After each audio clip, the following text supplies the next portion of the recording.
नमस्कार, मैं रवीश कुमार। किसान आंदोलन जब भी होता है, फोकस उनकी उपज के दाम न मिलने पर कम रहता है। शहरों में फल, सब्जी और दूध के दाम बढ़ने पर ज़्यादा हो जाता है। आप टीवी देखेंगे कि तो हम रिपोर्टर और एंकर लोग किसानों के बीच कम नजर आएंगे। मंडियों में ही दाम पूछते रह जाते हैं शहर के। इसके कई कारण हैं, उस पर चर्चा का वक्त नहीं है। नवंबर 2009 की एक घटना बताना चाहता हूँ। पश्चिम उत्तर प्रदेश से भारी संख्या में किसान दिल्ली आए, गन्ना किसान।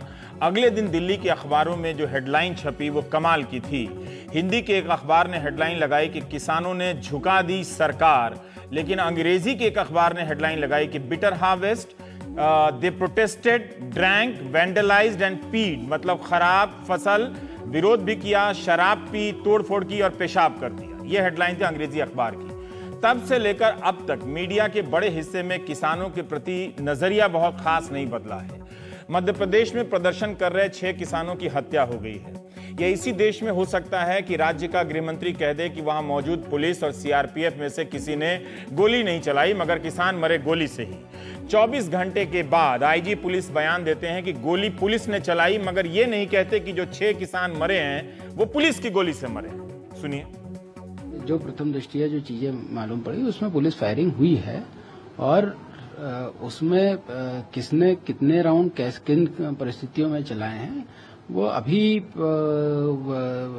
बताया जाना संभव नहीं है। वो जब तक प्रॉपर जांच नहीं हो जाती है तब तक ये बताया जाना संभव नहीं है। कांग्रेस के प्रवक्ता अभिषेक मनु सिंघवी ने प्रेस कॉन्फ्रेंस कर कहा कि इससे पहले जितनी भी इस तरह की घटनाओं के लिए जांच बिठाई गई उसके नतीजे कभी सामने नहीं आए, रिपोर्ट ही नहीं पेश की गई। मंगलवार तक मध्य प्रदेश के गृह मंत्री कहते रहे कि मध्य प्रदेश में 2 जिलों को छोड़कर कहीं किसान आंदोलन है ही नहीं, कहते रहे। बयान था, हमने दिखाया भी था मंगलवार को। बुधवार को आईजी साहब कह रहे हैं कि दिल्ली से सीआरपीएफ की 10 कंपनियां मांगी गई हैं। गृह मंत्री की बात पर यकीन कर लेते तो प्रधानमंत्री किसानों की स्थिति पर दिल्ली में चर्चा नहीं कर रहे होते, जो कि उन्होंने की। ना ही कृषि मंत्री राधा मोहन सिंह तय प्रेस कॉन्फ्रेंस रद्द करते। वैसे कृषि मंत्री स्वच्छता पखवाड़ा पर प्रेस कॉन्फ्रेंस करने वाले थे, क्यों रद्द हुआ समझ नहीं आया। किसान आंदोलन पे नहीं। बुधवार को इंदौर, उज्जैन, देवास में कई जगहों पर हिंसा की घटना हुई है। कई जगहों पर कर्फ्यू लगी और मोबाइल इंटरनेट सेवा बंद हो गई, इसलिए कई जगहों से तस्वीरें या वीडियो नहीं आ पा रही हैं। कहीं बस जला दी गई है तो कहीं दुकानों को तोड़ा गया है।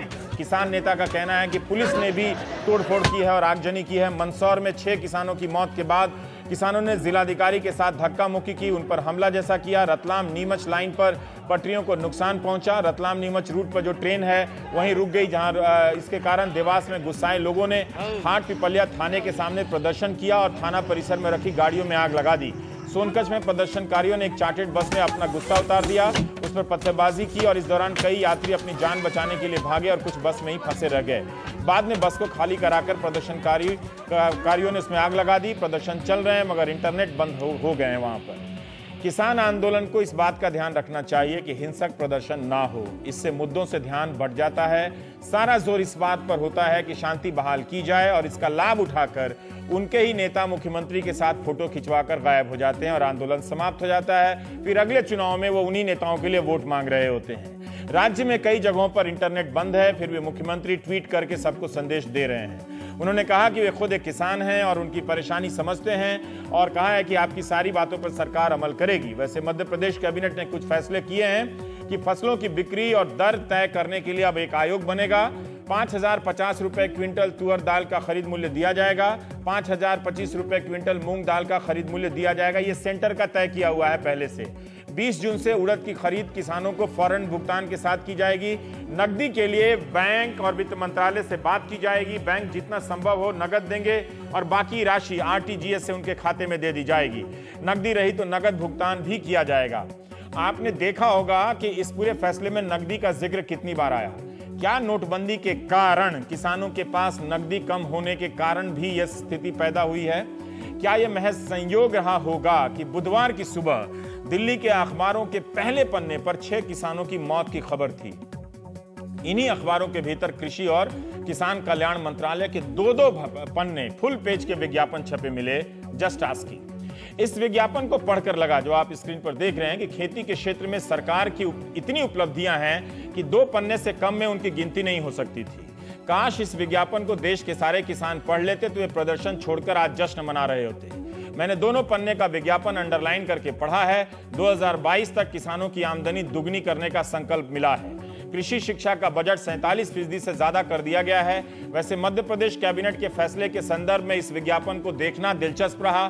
पता चलता है कि किसान कुछ और मांग रहे हैं और सरकार कुछ और दे रही है। इस विज्ञापन में प्रधानमंत्री फसल बीमा योजना पर पूरा एक राइटअप है कि कैसे बड़ी संख्या में किसानों ने बीमा कवर लेना शुरू कर दिया है। बीमा लेने से क्या बीमा मिल जाता है? इसी साल 7 अप्रैल को राज्यसभा में कृषि राज्य मंत्री ने कपिल सिब्बल के सवाल के जवाब में कहा कि 2016 के खरीफ सीजन में यानी धान के सीजन में किसानों ने 4,270 करोड़ का दावा किया कि हमें बीमा क्लेम बनता है, मगर उन्हें मिला सिर्फ 714 करोड़ रुपए।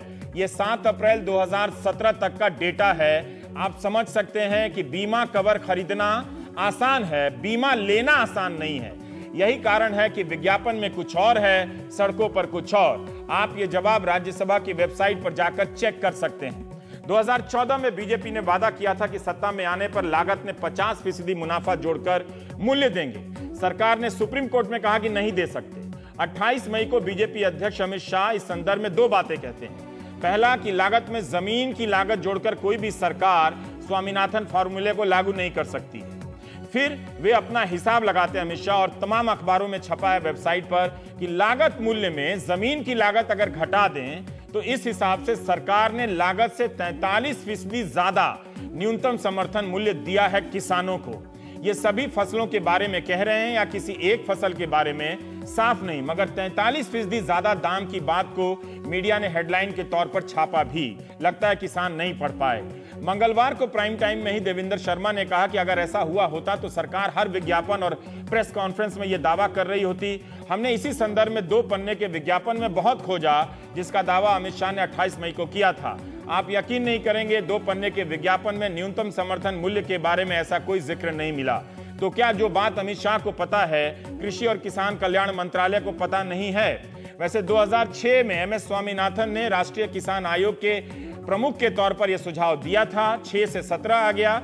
ऐसा नहीं है कि मौजूदा सरकार एमएस स्वामीनाथन को भूल गई है। इसी 19 मई को प्रधानमंत्री मोदी ने एमएस स्वामीनाथन की किताब का लोकार्पण किया। इस मौके पर प्रधानमंत्री ने कहा कि डॉक्टर स्वामीनाथन की खूबी यह है कि उनका काम व्यवहारिक वास्तविकताओं पर आधारित है, लेबोरेटरी वाला ज्ञान नहीं है। अमित शाह कहते हैं कि जमीन की लागत जोड़कर कोई सरकार लागत का 50% दाम दे ही नहीं सकती। स्वामीनाथन फॉर्मूला लागू नहीं हो सकता। न्यूनतम समर्थन मूल्य देने से सारे किसानों को न्यूनतम समर्थन मूल्य नहीं मिल जाता है।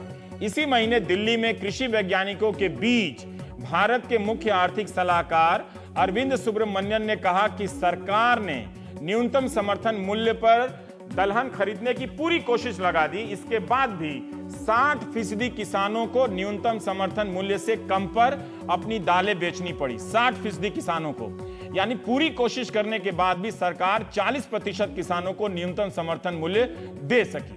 यह कहना है भारत के मुख्य आर्थिक सलाहकार का।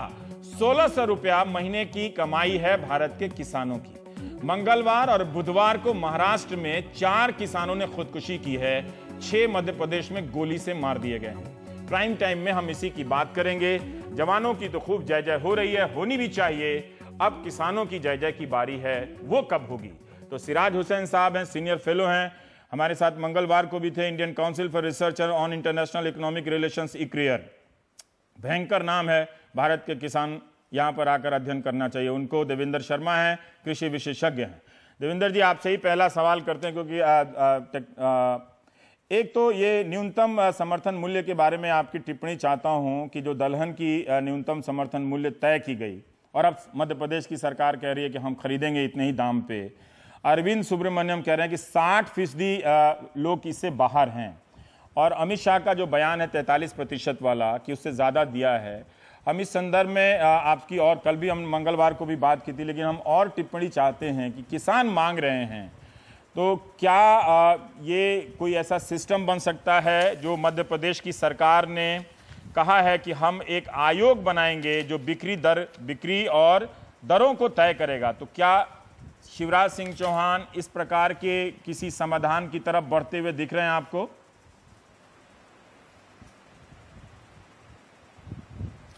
देखिए, उन्होंने तो प्रॉमिस किया है और अब मुझे लगता है कि हमें एक्सपेक्ट करना चाहिए कि वो उस सिस्टम को लेके आएंगे। लेकिन आपका जो मूलतः सवाल है रवीश जी, वो बहुत इंपॉर्टेंट है, क्योंकि आपने अरविंद सुब्रमण्यम जी को कोट किया है कि भी उन्होंने कहा है कि वही 20,000 रुपए सालाना किसान की जो इनकम है 17 राज्यों में, ये इकोनॉमिक सर्वे 2016 में ये छपा है और इसका बहुत साफ निष्कर्ष है कि आधे देश में कम से कम किसान जो हैं, उनके किसान परिवार की जो इनकम है वो अगर एवरेज देखें तो 1700 रुपए, 1668 या 1670 रुपए बनेगा। मैंने कहा 1700 रुपए से कम हर महीने में वो गुजारा करते हैं। किसान परिवार की बात हम करते हैं। लेकिन जो सबसे बड़ा सवाल है आपका कि ये न्यूनतम मूल्य किस तरीके से बनाया जाता है, अगर आप सरकार की अपनी वेबसाइट पे जाएं और उसमें देखें कि भाई खरीफ की जो पिछले साल जो 16-17 सीजन जो था, मतलब 2016-2017 का जो सीजन था खरीफ का मार्केटिंग का, उसमें देखिए आप कैसे ये मिनिमम सपोर्ट प्राइस वर्कआउट किया गया है। बड़ा इंटरेस्टिंग है। एक होती है A1 कॉस्ट होती है जो पेड आउट कॉस्ट होती है। किसान ने फर्टिलाइजर खरीदा, किसान ने पेस्टिसाइड खरीदा, वो सारा उसमें इंक्लूडेड होता है। वो A1 कॉस्ट होती है भाषा में जो CACP के commission for agriculture cost and prices के, उसमें आप मिलाते हैं फैमिली लेबर। और उसके बाद C2 जो कॉस्ट होती है, जिसके ऊपर स्वामीनाथन ने कहा कि C2 प्लस 50% देंगे। C2 में लैंड की रेंटल वैल्यू होती है। हमें स्पष्ट कर दूं कि लैंड की रेंटल वैल्यू होती है उसके अंदर, और उसके साथ में और भी है, कोई टैक्सेस है, जैसे इंटरेस्ट है कैपिटल पे, आपके एसेट्स पे, ये सब जो चीजें हैं उसमें आती हैं, शामिल होती हैं। और एक C3 कॉस्ट होती है जो जिसमें मैनेजरल जो इनपुट, जो अपने किसान का एज ए मैनेजर वो उसका इनपुट है, वो भी उसमें इंक्लूड किया जाता है, तो उसको C3 कहते हैं। अब ये C2 कॉस्ट जो है, जिसके ऊपर स्वामीनाथन रिकमेंड किया, आपको बड़ा इंटरेस्टिंग डाटा मैं दे रहा हूं। रागी में खुद ही जो कमीशन है एग्रीकल्चर कॉस्ट एंड प्राइसेस का, वो ये वर्कआउट करता है कि 2150 रुपए प्रति क्विंटल तो इसकी कॉस्ट आती है, और रेकमेंड किया है उन्होंने MSP 1725 रुपए, यानी वो जो कॉस्ट आती है उससे भी कम उन्होंने ऑलरेडी रिकमेंड किया है। मूंग का अगर हम रेट देखें तो 5190 C2 कॉस्ट उन्होंने बनाई है, यानी जो कॉस्ट टोटल आती है, और उसका रिकमेंड किया है उन्होंने MSC 4800, यानी वहां पर आप देख रहे हैं कि ऑलरेडी उन्होंने कम रिकमेंड किया है। तो ऐसे रागी, मूंग, उर्द, ग्राउंडनट, सनफ्लावर, ज्वार हाइब्रिड, ये सब फसलें हैं जिनका MSP जो रिकमेंड किया है वो कॉस्ट से सरकार ने ही रिकमेंड कम किया, जो उसकी एजेंसी है जो ये चीजें तय करती है मिनिमम सपोर्ट प्राइस। तो हमें ये स्पष्ट हो जाना चाहिए कि ये हर फसल पे जो हम सोचते हैं गेहूं और धान पे जो बढ़ोतरी मिलती है, वो हर जगह पे आप देखते हैं बाकी फसलों पे जो कि बहुत इंपॉर्टेंट है उन सब एरियाज के लिए, उसमें ऐसा नहीं है। एक बात तो ये स्पष्ट हो जाती है। दूसरी बात यह है कि अगर जो ये इंप्रेशन तो दिया जा रहा है, ये होता है A1 प्लस FL, ये C2 में गिनते हैं क्योंकि कॉस्ट लैंड की आ गई है। ये नॉर्मल अकाउंटिंग प्रोसेस है, इकोनॉमिक रैशनल है इसके पीछे, जो दुनिया में एक्सेप्टेड नॉर्म है वर्कआउट करने का, उसी के नॉर्म से ये किया जा रहा है, कोई एक्सेप्शनल नहीं है। मुझे नहीं मालूम क्यों कि सरकार के या कुछ पॉलिटिकल पार्टीज को, लीडर्स को ये लगता है, क्योंकि मुझे लगता है कि वो जस्टिफाई करना चाहते हैं कि वो अपनी कमजोरी को या आप जो नहीं डिलीवर कर पाए उसको जस्टिफाई कर रहे हैं कि देखिए हम तो आपके लिए पहले ही कर रहे हो। जैसे मैंने आपने ठीक कहा है कि अगर ये होता तो आज जो 2 पन्ने आए हैं उसमें एक पन्ना तो इसी पे होता कि हमने स्वामीनाथन कमीशन के रिकमेंडेशन के हिसाब से किसानों को दाम दे दिया है या तकरीबन दे दिया है।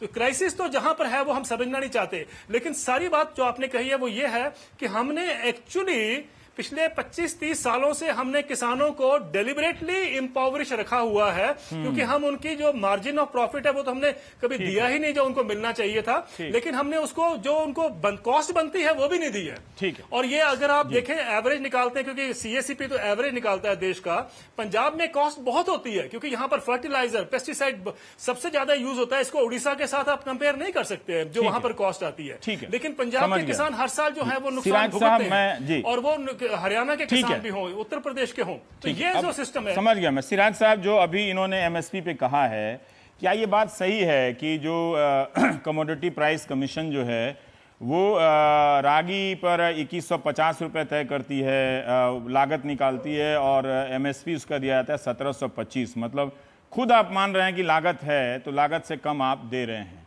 ऐसा क्यों होता है? सरकार की राजनीति, आप भीतरी राजनीति, अर्थव्यवस्था समझा सकते हैं सर कि ऐसा क्यों होता है? देखिए, CACP की जो रिकमेंडेशन होती हैं वो स्टेट गवर्नमेंट से बातचीत करने के बाद, किसानों से बातचीत करने के बाद, और इकोनॉमिस्ट से कंसल्टेशन, केंद्र की मिनिस्ट्री से बातचीत, ट्रेड, जो ग्लोबल ट्रेड है, ग्लोबल प्राइसेस, डोमेस्टिक प्राइसेस वगैरह देख के प्राइसेस की रिकमेंडेशन सीएसीपी करता है। ये बात सही है कि कई राज्य ऐसे होते हैं जिनकी पूरी कॉस्ट कवर नहीं हो पाती है, लेकिन मैं आपके माध्यम से ये जरूर बताना चाहूंगा कि जो हमारा डिस्कशन फार्मर्स की डिस्ट्रेस के बारे में है, वो एमएसपी का निर्धारण तो एक एस्पेक्ट है, बहरहाल वो एक इम्पॉर्टेंट एस्पेक्ट है जैसा कि शर्मा साहब ने फरमाया, लेकिन मुझे ये लगता है कि उससे भी ज्यादा इम्पॉर्टेंट मैटर ये है कि पहली बात तो ये है कि गेहूं और धान और गन्ने में उसका दूसरा नाम है स्टेट एडवाइस प्राइस, हमारी राज्य सरकारें देती हैं और एफआरपी सेंटर फिक्स करता है, लेकिन सिवाय गेहूं और धान के बाकी ज्यादातर फसलों में तो एमएसपी मिलता नहीं है। और दालों में भी, जैसा कि चीफ इकोनॉमिक एडवाइजर साहब ने कहा कि दालों में भी एमएसपी मिलता नहीं, यानी कि जो एमएसपी डिक्लेयर किया सरकार ने सीएसीपी के रिकमेंडेशन पे, उसको भी डिलीवर करा पाना सरकार के लिए मुश्किल होता है। जैसा कि मैं कल अर्ज कर रहा था, आप बता सकते हैं कोई डेटा जिस तरह से आप कोई आंकड़ा दे सकते हैं जिस तरह से मुख्य आर्थिक सलाहकार ने सरकार की अपील पर किसानों ने दाल की खेती की थी इस बार कि दाल के दाम 200 रुपये किलो बढ़ रहे हैं, अब जब लगा दी आपने 5050 रुपये अगर आपने तय किया और वो भी आप उसके लागत से कम दाम तय कर रहे हैं, वो भी आप 60% किसानों के दाल नहीं खरीदने जा रहे हैं। अब इतना हंगामा हुआ तब कह रही है मध्य प्रदेश की सरकार कि हम दाल खरीद लेंगे, महाराष्ट्र वाला अभी खरीदेगा कि नहीं खरीदेगा, दूसरे राज्यों का हाल क्या है। तो मैं ये जानना चाहता हूं कि एमएसपी के तहत बेस्ट परफॉर्मेंस कब रहा है सर, कि आपने कोई एमएसपी तय की है और उसके तहत 80% किसानों को वो दाम मिला है? देखिए, गेहूं और धान में पंजाब और हरियाणा बहुत सालों से, कई दशकों से मार्केट में जितना अराइवल होता है, मंडियों में जितना गेहूं और धान का अराइवल होता है, उसका तकरीबन 95% खरीद लेते हैं। मध्य प्रदेश, छत्तीसगढ़, उड़ीसा में भी अब धान की खरीद बहुत पहले से बेहतर हुई है। लेकिन मैं ये निवेदन करना चाहता हूं कि ये जो सरकारें सारी चीज खरीद लेती हैं, ये भी कोई बहुत अच्छी पॉलिसी या बहुत अच्छी नीति इसलिए नहीं हो सकती है कि फिर हम प्राइवेट मार्केट को किल कर देते हैं। देखिए, समझने की बात यह है कि असल में ये जरूरी है आपके दर्शकों को समझना कि सरकार एक बैलेंसिंग एक्ट करती है, वो कंज्यूमर इंटरेस्ट और फार्मर इंटरेस्ट को बैलेंस करने की कोशिश करती है। और ये बात बिल्कुल सही शर्मा साहब और एक्टिविस्ट कहते हैं वक्तन फवक्तन कि हमारी सरकार कंज्यूमर इंटरेस्ट को ज्यादा ध्यान में रखती है। अगर आप ये डेटा निकालें कि कितनी बैठकें सरकार में हुई प्राइस राइज को लेकर और कितनी बैठकें सरकार में हुई फार्मर्स के कम दामों को लेकर, तो आपके सामने वाजे हो जाएगी बात कि जब दाम बढ़ते हैं तो क्योंकि अर्बन कंज्यूमर्स बहुत वोकल होते हैं, इसलिए बहुत ज्यादा ध्यान सरकारें देती हैं। नतीजतन तरह तरह की रेस्ट्रिक्शंस लगा दी जाती हैं, एक्सपोर्ट की restriction, minimum export price, stocking restriction, inter state movement restriction, जिससे कि दाम कम हो। दालों के केस में सरकार ने 2 साल पहले दाम कम करने की पूरी कोशिश की, लेकिन बदकिस्मती से होता यह है कि हम सिग्नल्स को रीड करके जब वो रेस्ट्रिक्शंस हमें सारी हटा लेनी चाहिए तो हम उसको वक्त पे हटा नहीं पाते हैं और उसकी वजह से दाम क्रैश हो जाते हैं। अब देखिए ना, जो दाल के दाम क्रैश हुए, मैं कल भी ये कह रहा था कि हम चाहे कुछ भी कर लें, मुझे ये अफसोस हो रहा है कहते हुए कि ये सरकार के लिए पॉसिबल नहीं है कि वो जितना मार्केट में अराइवल हो जाए सारी दाल खरीद ले, ना पॉसिबल है ना डिजायरेबल है। इसलिए ये जरूरी है कि हम प्राइवेट मार्केट्स की फंक्शनिंग के ऊपर जो तरह तरह की रेस्ट्रिक्शंस हैं, उन रेस्ट्रिक्शंस को हटाएं और हम ये सिग्नल दें मार्केट को, ये सिग्नल दें कि हम क्या सरकार ने महाराष्ट्र में तो एपीएमसी का नया कुछ अभी बड़ी अखबारों में चर्चा सुन रहा था कि वहां पर सुधार हुआ है, तो सिग्नल तो दे ही रहे हैं हम मार्केट में। ये जो नेशनल एग्रीकल्चर मार्केट है, ई नैम जो है, वो सिग्नल नहीं है। नहीं, देखिए ऐसा है, ई नैम तो केंद्र सरकार की एक नीति है, उसमें जो पॉलिसी में रिफॉर्म्स लाने हैं वो स्टेट गवर्नमेंट्स को लाने हैं। मैं मिसाल देता हूं आपको कि पंजाब ने तो ई नैम को ज्वाइन ही नहीं किया। आप देखिए कि कई राज्यों में अगर कोई कंपनी या कोई व्यापारी अलग अलग मंडियों से कोई कमोडिटी, दाली ले लीजिए, अरहर की दाली खरीदना चाहता है तो हर मंडी का उसको अलग लाइसेंस चाहिए। इतनी रेस्ट्रिक्शंस हैं किसानों की कमोडिटी की खरीदो फरोख्त पे कि उन रेस्ट्रिक्शंस की वजह से ट्रेड फेयर ट्रेड नहीं हो पा रही है। ठीक है।